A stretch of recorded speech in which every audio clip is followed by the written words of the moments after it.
Hello my beautiful fragrance family, Dustin here, fragrance fan. Go ahead and do me a solid and click that like, comment, and subscribe, and don't forget to hit that bell notification. And I'm just going to keep on giving you guys these budget-friendly fragrance reviews, that $40-ish and $100 range, and most of these are way less than that, and a good number of these you can pick up at your local rack stores, including the one I have here today. It's no surprise to, I think, any of us in the fragrance community, and we are not disappointed about it, that these local rack stores right now are kind of popping off with these clone houses like the Miradas and the Camaras and the Milestones, and I'm not complaining. I'm happy about it, and I have another Mirada for you guys here today, and the one I'm talking about is Deal for Man Stardom.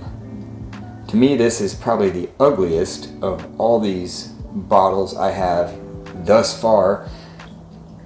I just think it's cheap and cheesy looking, that's all. But I guess they're not trying to exactly mimic who they're going after. I think that they're going after one of the Guerlain ideals with the color of the juice, the font, and everything. Probably the original, but I can't compare it to that because I haven't smelled that original one. But I can tell you the way that this one smells. Now the atomizer, hopefully it works because it like tilted or something once from the moment that I got this thing, and it doesn't always squirt. It did that time. So I got to show you guys that amazing, just, these things are great. I want to keep smelling it. So this one opens up with a decent dose. These don't have a serious alcohol blast either in the beginning. Like they say eau de parfum on them, and I think it's kind of believable. It's probably on the lower spectrum of like that 15% of perfume versus everything else that's in these things. Oil concentration, that's the word. Oil concentration. Because they're pretty smooth in the opening.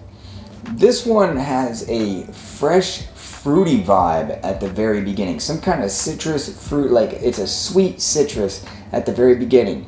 Quickly, within about 5 to 10 minutes, it starts to, some like creaminess starts to get exposed. Like vanilla, white florals like jasmine or orange blossom, and then at the same time, not at the same time, about 10 minutes after that, you start getting some earthy and dustiness. I don't know if there's a suede accord in this or something, but there's something that's kind of dusty that's happening.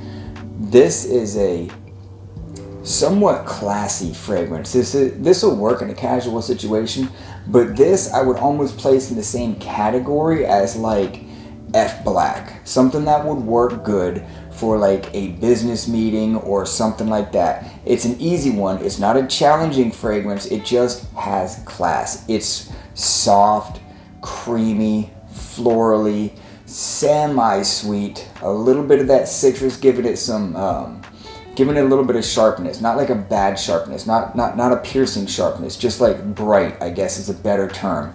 It's giving it a little bit of a brightness with some of that citrus, semi-sweet, creamy, dusty, smooth, somewhat sophisticated, classy fragrance. Got the dry down on my arm here, and after that first 10 minutes is done, it doesn't really change a whole lot. The main difference between the opening and the mid and the dry down is how much of that fruity citrus comes out. There's a decent dose of that fresh fruity citrus. You can tell that this is a cool weather fragrance off the bat. It's not like a summer kind of a fresh fruity because there's so much other stuff, some of that thick creaminess in there on the initial blast. But that citrus starts to die off, and the creamy, dusty, smooth white floral, it's a soft white floral, it's not like a dominant, but it's there helping out all the creamy and everything else. The performance on this is, so far, I've worn it a few times and I'm getting, average performance, 5 hours or so. It's a soft fragrance.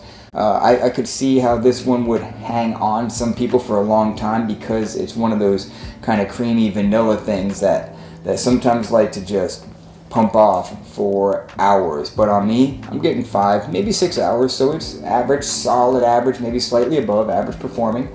I think most ages can enjoy this. I would say 20 and up would be able to enjoy this the most. Occasions to wear this are in the cooler weathers, definitely fall, winter, early days of spring type of a thing. This is a daytime, I would say, more fragrance, but it could also work in the evening. And yeah, it's if this is Guerlain, if that's what Guerlain smells like, then it's a good smelling fragrance as well, because I really like this thing. And yeah, for $15, they're really coming out with some really nice fragrances. And yeah, there's not a whole lot of bad things I can say about this one, except for the tacky looking bottle, in my opinion. I just don't like the way the bottle looks. And so that's my final thoughts. Oh, overall rating. I knew I was forgetting something. Overall rating, I'll give this thing a 6.5. You know, performance is average, strong average, so I can't really knock up the vote too much on that, but the scent profile alone, it's really nice. It's a really good smelling fragrance, so I'll give it a 6.5, which is a very solid rating. And with that, that's my final thoughts. I'm messing up all kinds of my words here. That's my final thoughts on Deal for Man Stardom from Mirada. With that, I'm out. Y'all be blessed. Take care of yourself always, and until next time.